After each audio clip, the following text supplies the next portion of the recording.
You spoke a little bit about it's not that difficult to be enlightened. However, maintaining that level of enlightenment is that's the challenging thing. Can you elaborate a little bit on that? Most people get enlightened once in a while. Most people have seen that truth about themselves and what surrounds them, you know.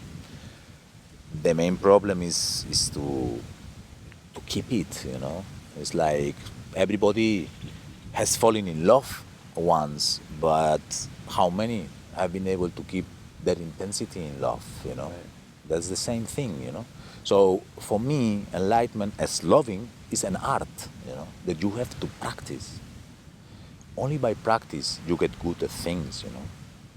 Society we live in right now, where all these people is thinking only about what they earn, you know, and thinking about how much they're gonna get when they retire and how many things are gonna do when they retire. They think like that because they what they practice, and not only them, also the social context, you know. So they practice that since young. They tell you go to school to learn to get a job, you know, and they get to think that's the real thing, you know, by practice, unfortunately, you know.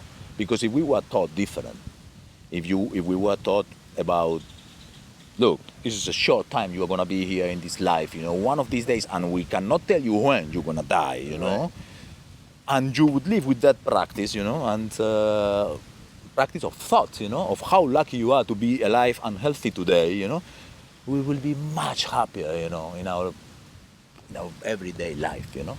So practice what you want to be. What advice can you give to a person that wants to be free? Look, the first advice is that you have to fight your fears, you know, because at the end we get trapped in this type of thinking and in this trap of life because of fear, you know. Fear not to have enough for feeding your children, fear not to have a house, fear not to have a social acceptance, you know. Fears are always false. There is really, fear has a sense when it's a very basic fear, you know. When a tiger is chasing you, you have to be fearful because then you run more.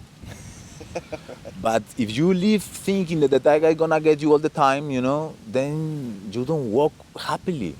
You walk scared, you know. And there are very few tigers actually, you know. So, and they don't like humans. And if we wouldn't have killed their deers, they would be eating deers, you know. So, really, let the fears aside, you know. That's what I would say, and try. I know it's easier to say than to do, you know. But just try little by little.